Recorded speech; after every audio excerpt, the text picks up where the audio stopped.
네, 안녕하세요. 반갑습니다. 늘 인사하는 복된 주일입니다. 오늘은 벌써 8월이 되었습니다. 8월 2일 주일 예배입니다. 요한복음 4장 16절에서 24절 말씀 제목은 코로나 시대의 예배입니다. 제가 말씀 읽어드리겠습니다. 이르시되 가서 내 남편을 불러오라. 여자가 대답하여 이르되 나는 남편이 없나이다. 예수께서 이르시되 내가 남편이 없다 하는 말이 옳도다. 너에게 남편 5이 있었고 지금 있는 자도 내 남편이 아니니 내 말이 참되도다. 여자가 이르되 주여 내가 보니 선지자로소이다. 우리 조상들은 이 산에서 예배하였는데 당신들의 말은 예배할 곳이 예루살렘에 있다 하더이다. 예수께서 이르시되 여자여 내 말을 믿으라. 이 산에서도 말고 예루살렘에서도 말고 너희가 아버지께 예배할 때가 이르리라. 너희는 알지 못하는 것을 예배하고 우리는 아는 것을 예배하노니 이는 구원이 유대인에게서 남이라. 아버지께 참되게 예배하는 자들은 영과 진리로 예배할 때가 오나니 곧 이때라. 아버지께서는 자기에게 이렇게 예배하는 자들을 찾으시느니라. 하나님은 영이시니 예배하는 자가 영과 진리로 예배할지니라. 아멘.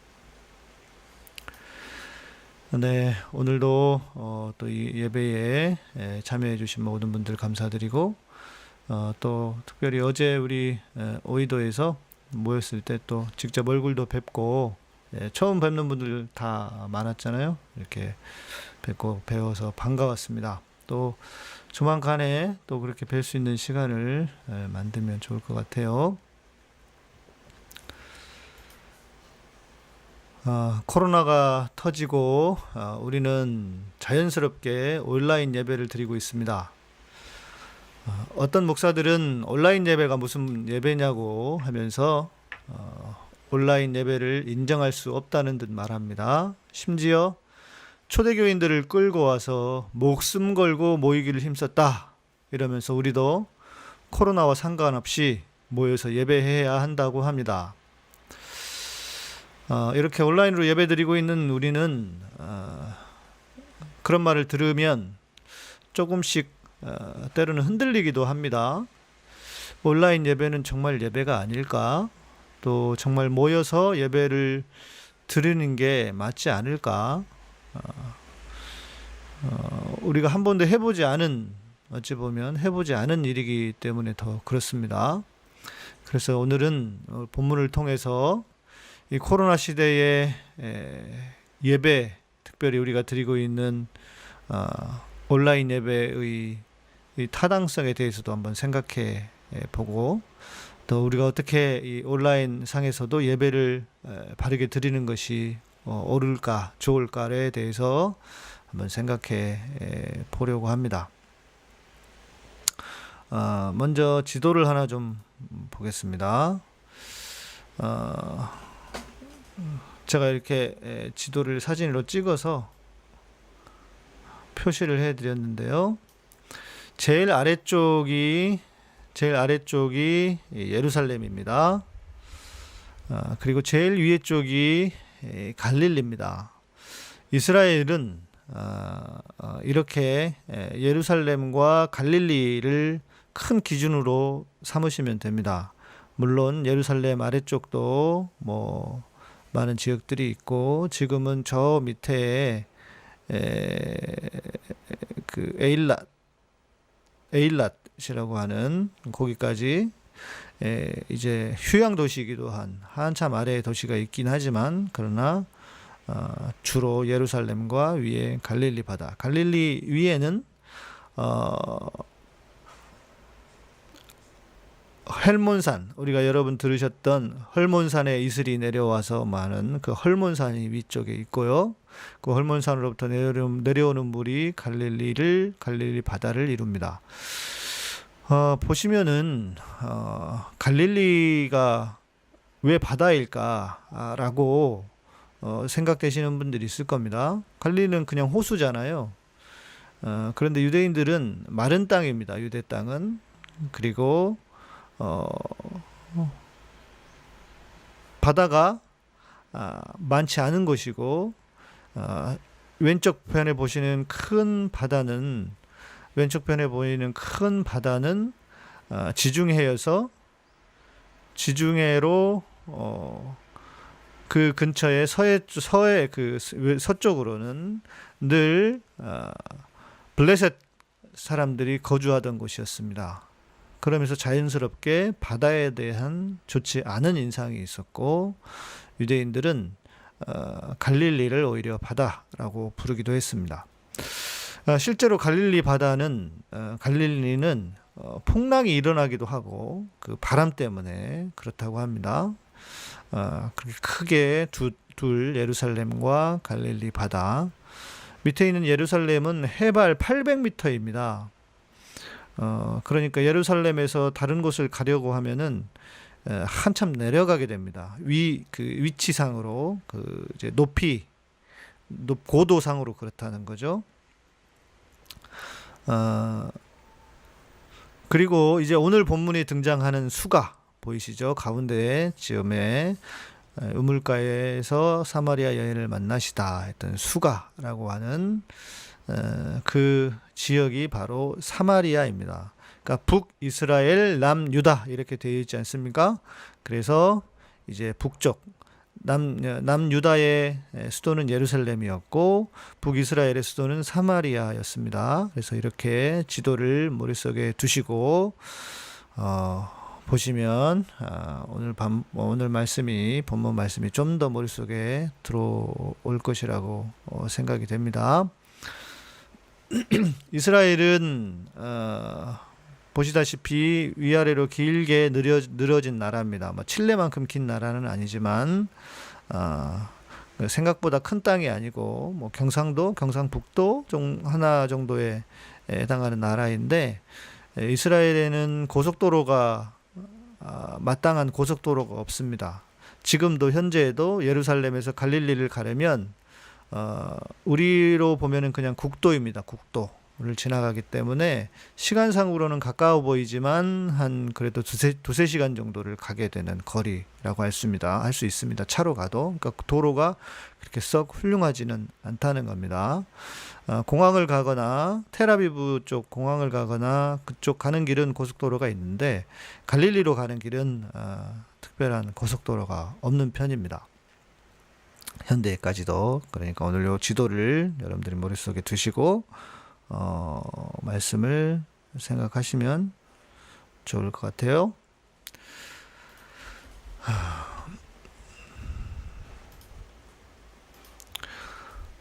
예수님의 초기 사역 무대에는 갈릴리였습니다. 그러니까 아까 보셨던 북쪽 갈릴리였죠. 특별히 갈릴리는 이방인들이 많은 곳이었습니다. 왜냐하면 갈릴리에 그 로마든 그 이전의 사람들이든 갈릴리를 로마 자기들이 또 영향을 미칠 수 있는 곳으로 삼으려고 왜냐하면 그 갈릴리 근처에 곡식들이 많고 물이 있기 때문에 풍요로운 곳이었기 때문에 갈릴리를 자기들이 그 통치하는 사람들이 자기들의 민족을 좀 보내기도 하는 그런 곳이었습니다. 그러니까 이방인들이 자연스럽게 많았고 중심인 예루살렘에서 볼 때는 그렇게 썩 인정받을 수 없는, 그러니까 갈릴리 촌놈 이렇게 이해가 되는 곳이었습니다. 그래서 예수님의 초기 사역, 그리고 예수님께서 주로 갈릴리에서 사역을 하시다가 유월절을 지키기 위해 예루살렘으로 오셨다가 다시 갈릴리로 돌아가는 길입니다. 그리고 사마리아에 속한 수가성 우물에서 한 여인을 만나십니다. 우리도 몇십 년 전만 해도 생각해 보시면 남녀 7세 부동석 해서 외간 남자와 여인이 대화를 나눈다고 하는 것은 그렇게 썩 자연스러운 것이 아니었습니다. 그런데 거기에 더 사마리아라고 하는 그 지역의 배경이 있습니다. 그 배경을 들여다보시면 예수님과 이 우물가의 여인의 대화가 썩 자연스럽지는 않습니다. 자, 어떤 것이냐? 제가 늘 이제 가끔씩 말씀드리지만 북이스라엘은 아수르에 의해서 멸망을 당했습니다. 아수르는 아시리아, 우리가 일반 역사에서는 성경에서는 아수르라고 하지 않습니까? 그런데 아수르는 그들의 식민 정책이 좀 특별했습니다. 뭐였냐면 민족을 섞어버리는 것이었습니다. 그러니까 자기들이 고대 근동의 나라들을 식민 제국으로서 식민 정책을 폈는데 뭐 그 이스라엘에 있는 사람들을 자기 본국으로 보내기도 하고 또 저쪽 밑으로 보내기도 하고 막 또 여기 있는 사람을 이쪽 보내기도 하고 그래서 의도적으로 민족을 섞어버렸습니다. 이유는 뭐겠습니까? 반란을 잠재우기 위한 것이죠. 그리고 서로가 서로를 감시하게 하고 하는 것이었습니다. 뭐 지금으로부터 약 3,000년 전, 2600~700년 전이니까 생각해 보시면 교통수단이나 통신수단도 활발하지 않았던 때에 국지적으로 뭐 반란을 일으켜도 제압할 방법이 없었습니다. 그래서 아수르는 그런 민족을 섞어버리는, 그러니까 어떻게 했겠습니까? 유대인들의 피에 다른 이방인의 피가 섞여버린 것입니다. 자, 남유다의 경우는 달랐습니다. 자, 유다는 바벨론에 의해 멸망했지만 얼마 가지 않아서 성경에 페르시아가 바벨론을 집어삼키면서 아수르와는 전혀 다른 식민 정책을 펼쳤습니다. 그것은 유화 정책이었습니다. 유대인들에게 메시아로 추앙받는 고레스, 또 일반 역사에서는 키루스라고 하는데 고레스는 어떻게 했습니까? 이스라엘 사람들을 귀환시켰죠. 네. 그래서 그 포로의 귀환 때문에 고레스를 아주 최고의 왕으로 칭송합니다. 그런데 고레스는요, 이스라엘에게만 그렇게 한 게 아닙니다. 예. 특별히 무슨 뭐 하나님이 그 이스라엘을 그러니까 유대인들은 그 성경에는 그렇게 표현하고 있지만 이스라엘에게만 그런 게 아니라 페르시아의 정책, 고레스의 정책 자체가 모든 식민지에 유화 정책, 포용 정책을 사용했던 것입니다. 그래서 그런 과정에서 다시 본토로 보내기도 하고 그랬다는 거죠. 자, 그런데 아수르는 어떻게 했다고요? 철저하게 이 민족을 이주시키면서 사람들을 섞어버리는 것이었습니다. 그러니까 사마리아인들은 자연스럽게 혼혈이 될 수밖에 없었습니다. 그러니까 냉정히 보면 남유다가 북이스라엘 사람들을 그렇게까지 할 일이 아닙니다. 지금도 가면 사마리아 지역은 물론 그때 사마리아 사람들하고 지금은 좀 다른 아랍 사람들이 많긴 하지만 그 중에서도 사마리아 지역의 사마리아 사람들도 여호와 하나님을 섬기는, 그래서 사마리아 종교가 따로 생길 정도입니다. 페르시아 같은 정책을 사용했다면 유대인들도 자기들도 피가 섞였을 것입니다. 자, 유대인이라고 하는 것도 실은 고레스 때문에 그 유대 민족이 남아있게 되어서 유대인이라고 하는 그 이름이 지금까지 존재하는 것이기도 하겠죠. 자, 여튼 유대인들은 사마리아 사람들을 발톱의 때만큼도 여기지 않았습니다. 이스라엘의 피를 가지고 여호와를 섬겼던 북이스라엘 사람들 아닙니까? 사마리아 사람들이라고 하는 것은 북이스라엘이 멸망할 때의 수도가 사마리아였습니다. 그래서 사마리아 사람들이라고도 부르기도 합니다. 그들도 당연히 제사를 드리고 싶어 했습니다. 그러나 사마리아 사람들은 예루살렘으로 제사를 드리러 갈 수 있었을까요? 힘들었을 겁니다. 근처에도 못 오게 했으니까 당연히 갈 수 없었습니다. 그래서 사마리아 지역의 그리심산에 자기들만의 성전을 세우고 제사를 드렸던 것입니다. 유대인들과는 다른 사마리아 종교가 지금까지 내려옵니다. 사마리아 사람들은 지금도 유월절을 지키며 양을 잡습니다. 자, 지금 유대인들은 양을 잡을까요? 못 잡을까요? 못 잡습니다. 왜냐하면 성전이 없기 때문입니다. 그러나 사마리아 사람들은 유월절에 양을 잡아요. 제가 한 4, 5년 전 이스라엘 간 적이 있는데 그때 갔더니 그 유월절을 지켰던 흔적이, 그러니까 양을 잡을 때 태워서 뭐 그렇게 했던 흔적이 그때도 남아 있더라고요. 5월인가 갔었는데 연기가 아직도 나는 것을 본 적이 있습니다. 그리심산은 그렇게 큰 산이 아닙니다. 아주 작은 산입니다. 작은 산에 조그만, 그러니까 우리로 얘기하면 어떻게 얘기해야 될까요? 조금 마을에 어떤 그 공터 정도, 그리고 조그만 스탠드가 있고 뭐 그런 곳이에요. 그렇게 큰 곳이 아닙니다. 그런데 여튼 지금 가보면은 예수님의 시대 유적지는 찾아볼 수 없고 비잔틴 시대의 교회터 정도 남아 있습니다. 그리고 사마리아 종교로서 자신들이 해석하는 어떤 주장들, 뭐 아브라함이 자기 아들 이삭을 바쳤다고 하는 제단도 그쪽에 있고요. 아무튼 그렇습니다. 자, 그러면 이제 오늘 본문으로 한번 가보겠습니다. 여인과 대화를 나누던 주님은 남편을 데려오라 라고 하십니다. 아까 말씀드린 것처럼 당시의 문화에서는 남자와 여자는 대화를 하지 않았습니다. 더구나 유대인이 사마리아 사람에게 말을 겁니다. 유대인으로서 상상할 수 없는 일이죠. 유대인들은 사마리아 사람들을 말씀드린 것처럼 발톱의 때만큼도 여기지 않았다는 것이죠. 자, 자기를 우리 시대에도 생각해 보면 자기를 마치 유대인이라고 생각하는 크리스찬들이 있는 것 같습니다.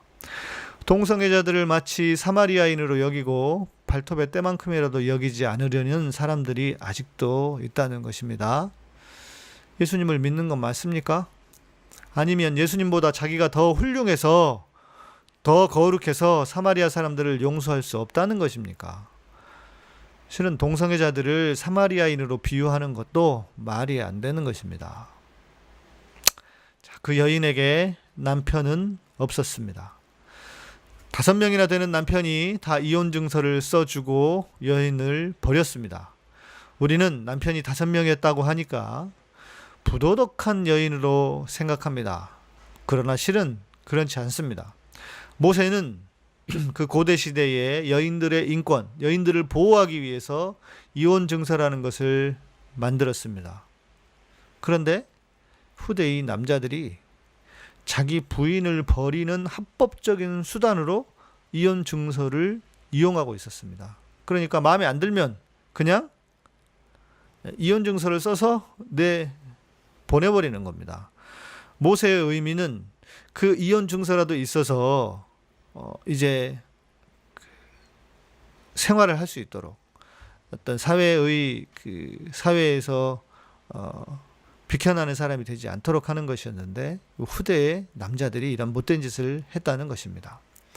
그러니까 이 여인은 5번이나 버려진 것이었습니다. 결코 부도덕한 여인이 아니었습니다. 자, 자기가 5번이나 남편에게서 버려졌다는 것을 아시는 주님을 보고 이 여인은 당신은 선지자로서이다 이럽니다. 왜냐하면 당시 문화는 내가 말하지도 않은 것을 꿰뚫어 보면 그를 선지자로 여겼다고 합니다. 5번이나 버려졌다.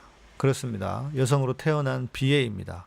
그러니까 어찌 보면 지금 시대의 여성들이 가장 역사적으로 보면 훌륭한 인권을 누리는 시대라고 할 수 있을 겁니다. 그 삶이 얼마나 고단했겠습니까? 더구나 여인의 인권이 바닥이었던 시절이었기 때문입니다. 그런데도 이 사마리아 여인의 관심은 제사에 있었습니다. 예배에 모든 관심이 있었다는 것입니다.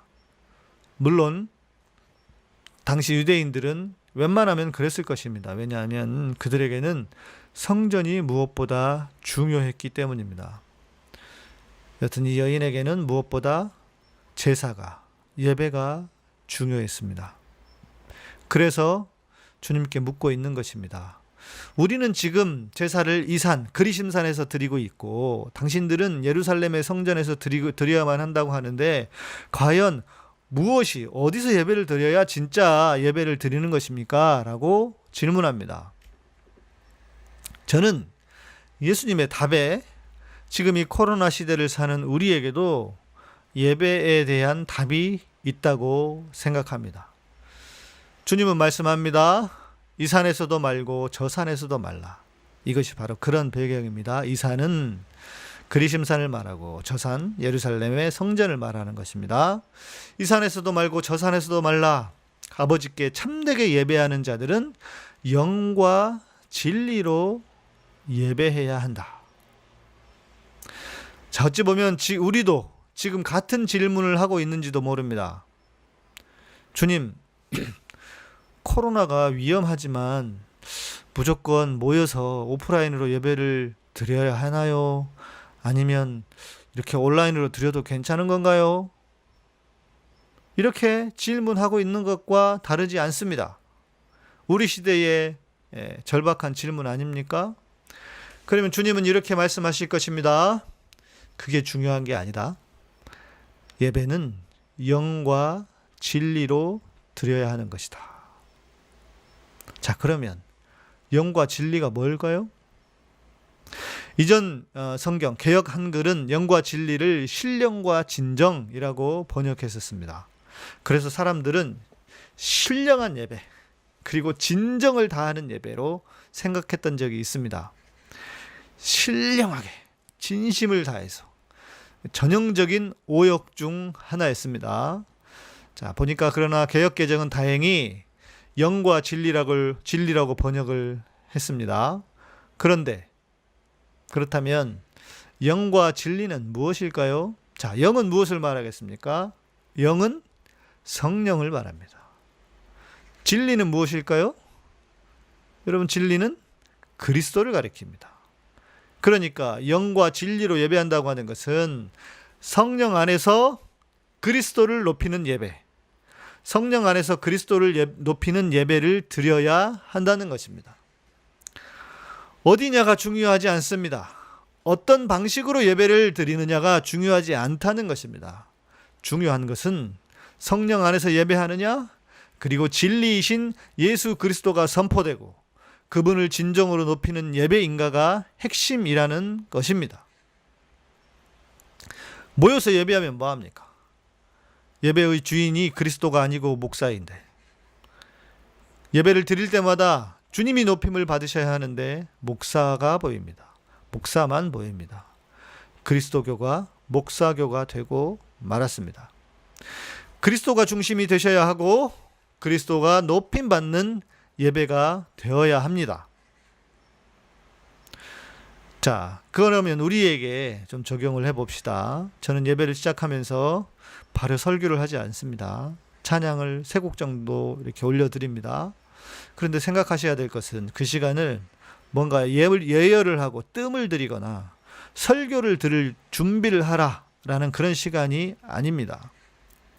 함께 찬양할 수 없으니 마음으로라도 찬양하며 성령의 역사하심을 구하는 시간이 되라라고, 그렇게 이 찬양을 통해서 여러분이 마음으로라도 찬양 드리라고 그 곡들을 올려드리는 겁니다. 설교만이 예배가 아닙니다. 찬양이 예배입니다. 왜요? 예배는 누군가를 경배하고 올려드리는 것. 예배라고 하지 않습니까? 설교는 우리가 하나님을 찬양하고 예배하면 하나님께서 우리에게 은혜의 방편으로 주시는 것, 그것이 설교입니다. 그러니까 우리는 찬양에서부터 예배가 시작되어야 합니다. 11시 전에 준비하셔서 찬양이 시작되면 그 찬양의 가사를 잘 생각하시면서 우리의 마음을 함께 드리도록. 제가 여러분을 다 볼 수는 없지만 여러분이 주님이 원하시는 예배를 드리고자 한다면 찬양 시간에 함께 주님을 높이셔야 합니다. 성령의 임재를 구하는 시간이 되어야 합니다. 자, 적어도 주님께는 형식이 중요하지 않은 것 같습니다. 우리가 얼마나 성령 안에서 진리이신 그리스도를 높이는 예배를 드리는가, 그것이 핵심입니다. 여러분은 영과 진리로 예배하고 있습니까? 신령과 진정으로 예배 드리고 있습니까? 저는 가능하면 모여서 예배를 드리는 것이 좋다고 생각합니다. 왜냐하면 함께 찬양하고 우리가 함께 모여서 이스라엘의 백성 중에, 이스라엘의 찬성 중에 하나님이 거하시기 때문입니다. 그러나 지금은 우리가 알고 있듯이 코로나 시대 아니겠습니까? 접촉을 피해야 하는 시대.